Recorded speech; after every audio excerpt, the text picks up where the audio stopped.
Good morning, everyone.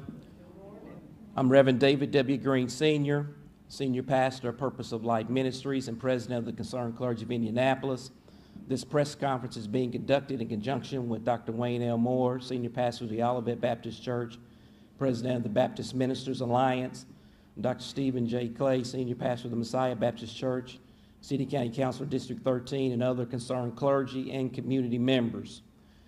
We're here today because we are in opposition to the visit from Jeff Sessions, the 84th United States Attorney General's visit, and plan to meet with the 10-Point Coalition. This visit is viewed as an insult to many of the leaders of the African American community. Mr. Sessions' visit to Indianapolis should be viewed for what it is, a photo op, an opportunity to solicit federal dollars to support a program that is yet to provide any empirical data that its efforts have diminished crime in our community. At this time, we're going to hear from some of our pastors who have been instrumental in the fight for civil rights, both nationally and locally. We're going to begin with Dr. Fitzhugh Lyons, Senior Pastor of the Galilee Baptist Church and President of the Interdenominational Ministers Alliance. That will be followed by Dr. J.C. Williamson, Senior Pastor of the Nazarene Baptist Church, former President of the Baptist Foresight Night Alliance. And on his way is Dr. Melvin Gurton, Pastor Emeritus of the Christ Missionary Baptist Church. We will hear from them in that order. Dr. Lyons. Come on. I want you to come over here and stay.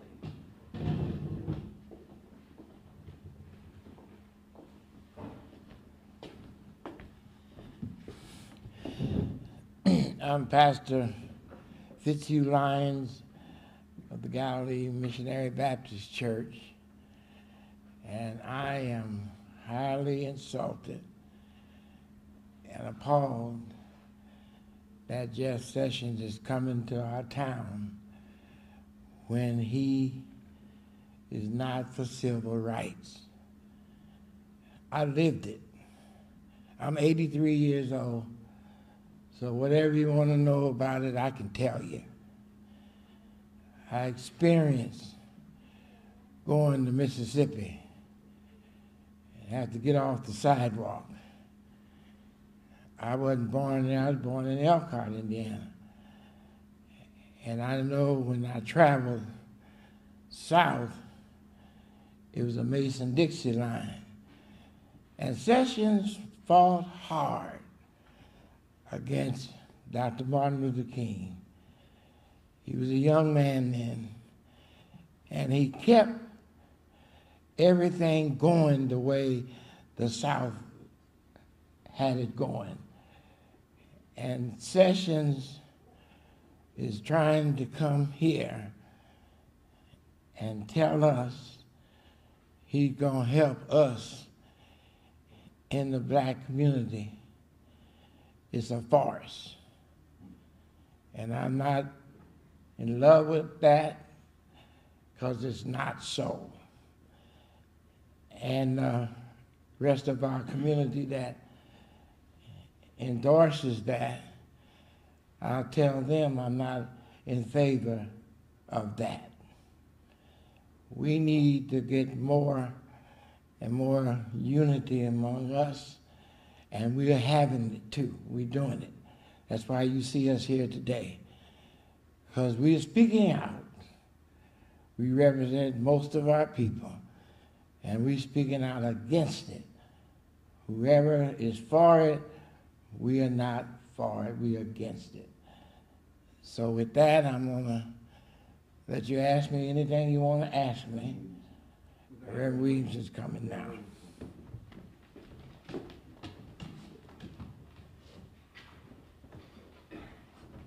Good morning. Good morning. You already know my name. I already stated just in case you don't get it just right. I'm James C. Williams' son.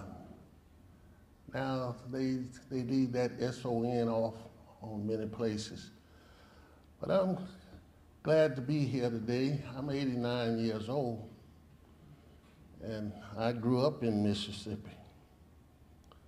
And if you had your Bibles, I would tell you to turn to 2 Chronicles 7:14.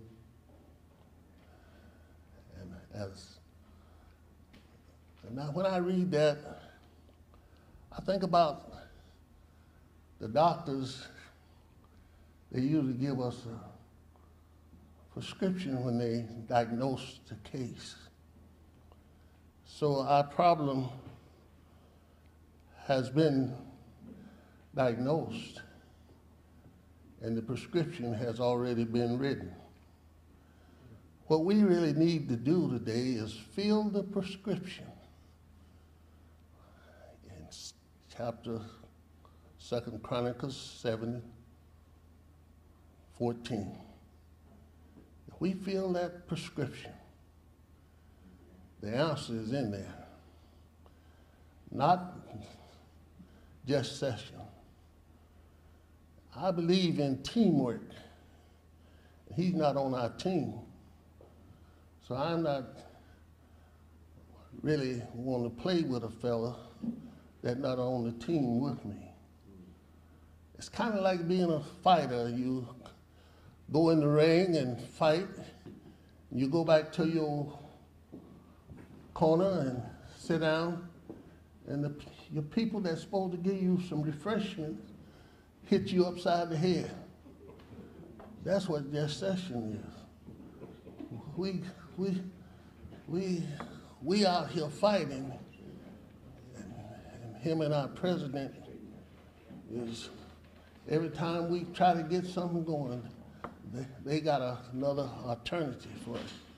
So, first of all, I want to say to 7 points, these preachers they should have consulted with us, and we should have sat down and talked about this before they made this move. But in Psalms 120, if you read that, you'll find out they was having a problem, and they found the problem was they was for peace, but the one they was dealing with was for war. And that's where we are this morning. We come here for peace, trying to carry on what Dr. Martin Luther King has died for. And we want to continue his legacy by going to bat for him today. So let's do what the 2 Chronicles 7:14 say. Let's pray. Let's turn from our wicked ways, and God will fix this situation for us. God bless you.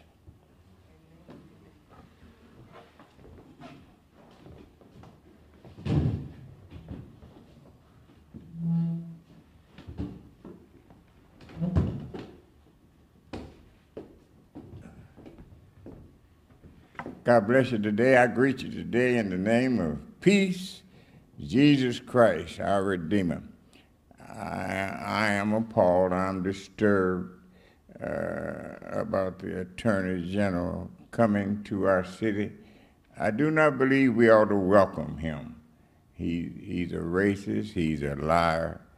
And above all, I do not believe that a black church ought to host a racist. His reputation goes out before him. This is nothing new. He's an old racist. If he wanted to do something, he ought to do something about the gun violence. We just had a terrible 26 people killed down in Texas by guns.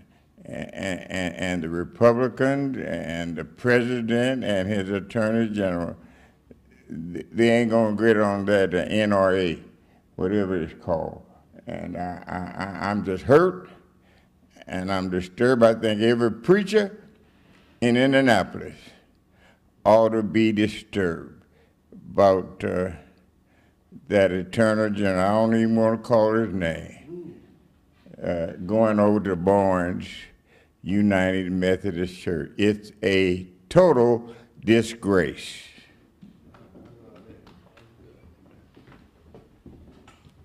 Again, the idea that the 10-Point Coalition would agree to co-host the visit of United States Attorney Jeff Sessions is beyond offensive. His record on civil rights remains dismal at best, and at this time, we will entertain a few questions. So who do you reach out to? Who should the city be meeting with to get the funding, to get the national attention and priorities that some people say the level of violence in Indianapolis and other cities needs? Who should the city be going to for help?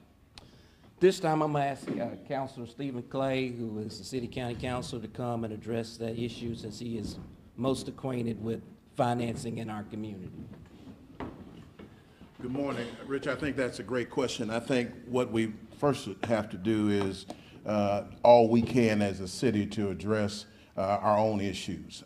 This is a city concern. We see it reflected in cities across America. But I think if we live in community and if we have partnerships, then all of us have to be a part of the solution. So this means the city has to be able to appropriate additional dollars beyond what has already been appropriated. It means that the business community has to be willing to step in and step up and provide the resources that are necessary. Let's exhaust all resources that we have at our immediate disposal before we reach to create a nexus with a person like Jeff Sessions, which we believe makes restless the fathers of the civil rights movement who gave so much. The outcome with that nexus does not justify the means. Okay, sir, you say immediate disposal. You talk to the city, there is no immediate disposal, money at immediate disposal. They can't scrape together or struggle to scrape together 200 grand for a witness protection program. Well, that's not true. That's not true. Financial problems have been well documented over the years. If the federal government, are you saying that if the federal government is willing to help with federal dollars, we shouldn't get them, we shouldn't take them? What I'm saying with respect to your point about the witness protection program is this, that the city has identified $300,000 and we're part of that negotiation. So that's not accurate. That money has been identified and will go through the appropriation process, which is the city council. And so those dollars have been identified. The budget of any organization is a moral document. And if we believe as a city that this issue of guns and violence warrants an amendment or adjustment or additional dollars, then the consciousness of the city ought to trigger the morality of our budget. Councilor Clay, do you think the 10-Point Coalition, even in a small way, is a part of the solution to violence in the city? I am pressed to find any empirical data that supports that the efforts, while earnest, have brought about any real results. Councilman, have you reached out to Reverend Harrison and letting him know how you feel about this? I think Reverend Harrison is abundantly clear of how we feel about Jeff Sessions and him coming to the city of Indianapolis. I think our sentiment has been peppered and echoed across this city in media, on social media. If he is not aware, it's because he's not listening. So why do you think he's having this meeting anyway? That's a better question for him.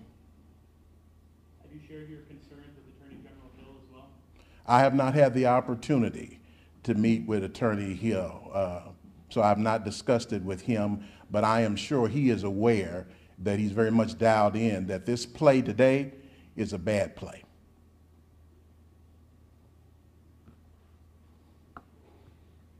Good morning.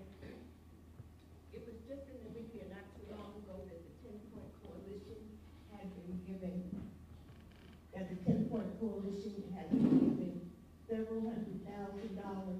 Does anyone know how those funds are going to be directed to our community? Again, that's a better question for that agency. Our problem and challenge is to take and embrace and to bring to our community Jeff Sessions, whose record to date, 10 or 11 months in as U.S. Attorney, has made no difference with his prior record. I think the point that Coretta Scott King made in her letter that chilled the appointment of Jeff Sessions is just as true today as when she wrote it. You will recall that Elizabeth Warren tried to read that letter on the floor of the U.S. Senate, and she was silenced and censured for doing so. But she stepped outside the chamber and read it to the media. The look that Coretta Scott King had then is the same look that we're seeing right now. Is redemption possible? Yes, but you can never get to redemption without confession. And Jeff Sessions has not made any confessions about his transgressions. I have people on Facebook who are saying that they want to stand with you, and if you're going to have a presence at the meeting over at Barnes, they say, is it accurate that it's 2:30? Not aware of the time, but I know it's this afternoon, but I don't have the exact time. There is no public demonstration that we planned on the campus there. But I do agree with the fathers today who lived the civil rights movement, who were actively engaged in the civil rights movement, who find this personally offensive.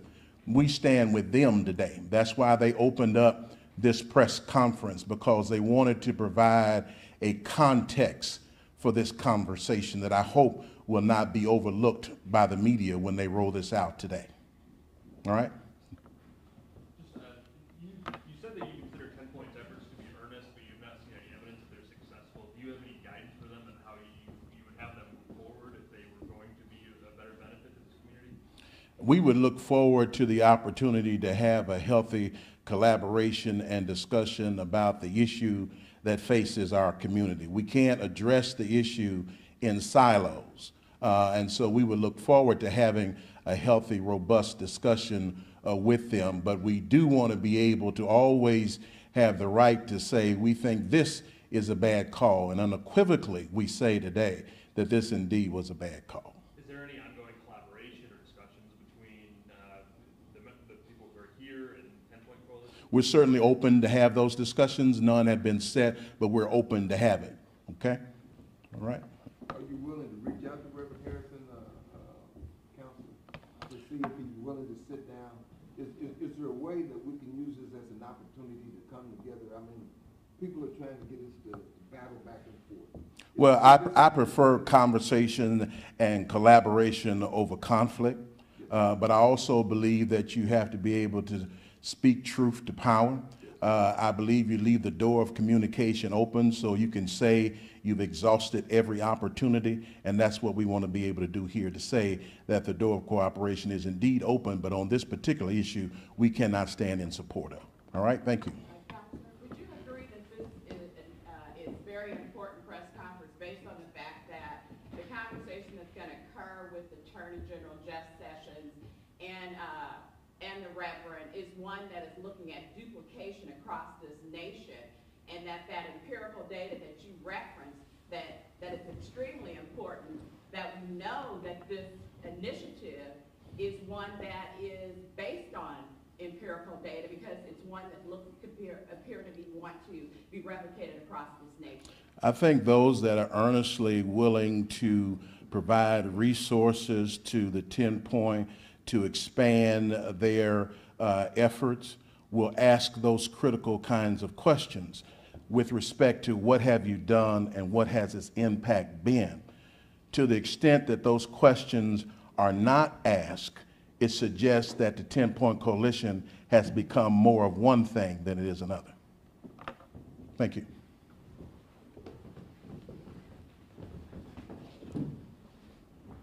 Well, in closing on this press conference, we want to thank you for attending on today, and we also want to send our prayers out to the First Baptist Church there in Sutherland Springs, Texas, and the tragic loss of life there due to gun violence. So certainly our prayers as clergy and a concerned community go out to them. God bless you. Thank you.